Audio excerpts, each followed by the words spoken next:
Nooranad Pattoor Sreebuddha college of എഞ്ചിനീയറിംഗിൽ Saudi അറേബ്യയിലെ പ്രമല്ല King Fahd university of petroleum and mineral സർവകലാശാലയുടെ അക്കാദമിക വിദഗ്ധ സംഘം വെള്ളിയാഴ്ച സന്ദർശനം നടത്തും.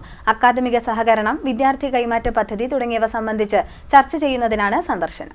നൂറനാട് പാറ്റൂർ ശ്രീബുദ്ധ കോളേജ് ഓഫ് എഞ്ചിനീയറിംഗിൽ സൗദി അറേബ്യയിലെ പ്രമല്ല King Fahd university of petroleum and mineral സർവകലാശാലയുടെ അക്കാദമിക് വിദഗ്ധ സംഘം വെള്ളിയാഴ്ച സന്ദർശനം നടത്തും. കോളേജ് ഭാരവാഹികൾ വാർത്താസമ്മേളനത്തിലാണ് ഇക്കാര്യം അറിയിച്ചത്.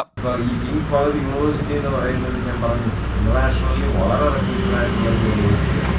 അപ്പോൾ അവിടെയുള്ള ഫെസിലിറ്റീസ് എന്ന് പറഞ്ഞാൽ നമ്പർ 1 ഫെസിലിറ്റി ആണ്, ലോകത്തിൽ കിട്ടാവുന്ന നമ്പർ 1 ഫെസിലിറ്റീസ് ഉള്ള ഒരു യൂണിവേഴ്സിറ്റിയാണ്. അപ്പോൾ അവിടെ നമ്മുടെ കുട്ടികൾക്ക് ഹയർ സ്റ്റഡീസിന് പോകാനുള്ള ഒരു അവസരം കിട്ടാൻ സാധ്യതയുണ്ട്. അവിടെ പഠിക്കാൻ ചെന്ന് കഴിഞ്ഞാൽ അവിടുന്ന് തന്നെ ഇൻഡസ്ട്രീസ് അബ്സോർബ് ചെയ്യുന്ന ഒരു രീതിയുണ്ട്. അവിടെയുള്ള പഠിക്കുന്ന കുട്ടികൾക്കാർക്കും വിതൗട്ട് ജോബായിട്ട് നിൽക്കേണ്ടി വരത്തില്ല. അവരെ ഇമ്മീഡിയറ്റ് ആയിട്ട് അബ്സോർബ് ചെയ്ത് പോകുന്ന ഒരു സാഹചര്യമാണ്. അപ്പം അത്തരം ഫെസിലിറ്റീസൊക്കെ നമ്മുടെ കുട്ടികൾക്ക്, കേരളത്തിലെ നമ്മുടെ കുട്ടികൾക്ക് പഠിക്കാൻ മിടുക്കരായിട്ടുള്ള കുട്ടികൾക്ക് കിട്ടുക എന്ന് പറയുന്നത് അത് വളരെ അസുലഭമാണ്. അപ്പോൾ ആ ഒരു തലത്തിലേക്കാണ് കാര്യങ്ങൾ പോകുന്നത്. അപ്പോൾ നാളെ ഈ ഇൻസ്റ്റിറ്റ്യൂഷനിൽ ഞാൻ നേരത്തെ പറഞ്ഞു, അവിടുത്തെ ഡീൻ വരുന്നുണ്ട്, അതുപോലെ തന്നെ ഔട്ട്റീച്ച് ആക്ടിവിറ്റിയുടെ കോർഡിനേറ്റർ വരുന്നുണ്ട്, പിന്നെ 2 അംബാസിഡേഴ്സ് എന്ന് പറഞ്ഞാൽ അവരായിരിക്കും നമ്മുടെ കോളേജുമായിട്ട് ഫ്യൂച്ചറിൽ ടൈപ്പ് ഉണ്ടായാൽ കാര്യങ്ങളൊക്കെ മാനേജ് ചെയ്യുന്നത്.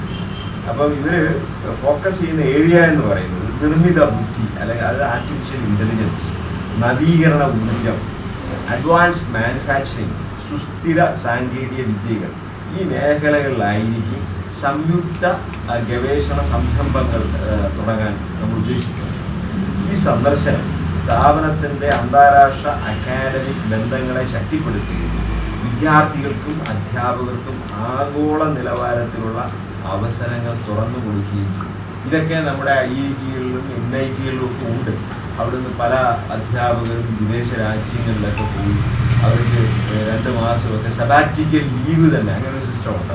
അക്കാദമിക സഹകരണം, വിദ്യാർത്ഥി കൈമാറ്റ പദ്ധതി, സംയുക്ത ഗവേഷണം, കൂടാതെ വിദ്യാർത്ഥികൾക്ക് ഉയർന്ന പഠനാവസരങ്ങൾ സംബന്ധിച്ച നടപടികൾ എന്നിവ ചർച്ച ചെയ്യുന്നതിനാണ് സന്ദർശനമെന്ന് കോളേജ് അധികൃതർ അറിയിച്ചു. നിർമ്മിത ബുദ്ധി, നവീകരണ ഊർജ്ജം, അഡ്വാൻസ്ഡ് മാനുഫാക്ചറിംഗ്, സുസ്ഥിര സാങ്കേതിക വിദ്യകൾ എന്നീ മേഖലകളിൽ സംയുക്ത പ്രവർത്തനങ്ങൾ ആരംഭിക്കുക എന്നതാണ് ലക്ഷ്യമെന്ന് principal doctor K. Krishnakumar, vice principal doctor Saji Varghese, ഡീൻമാരായ ഡോക്ടർ സെന്തിൽ ശരവണൻ, ഡോക്ടർ സുരേഷ് ബാബു എന്നിവർ വാർത്താസമ്മേളനത്തിൽ പറഞ്ഞു. CDNet news, Charummood.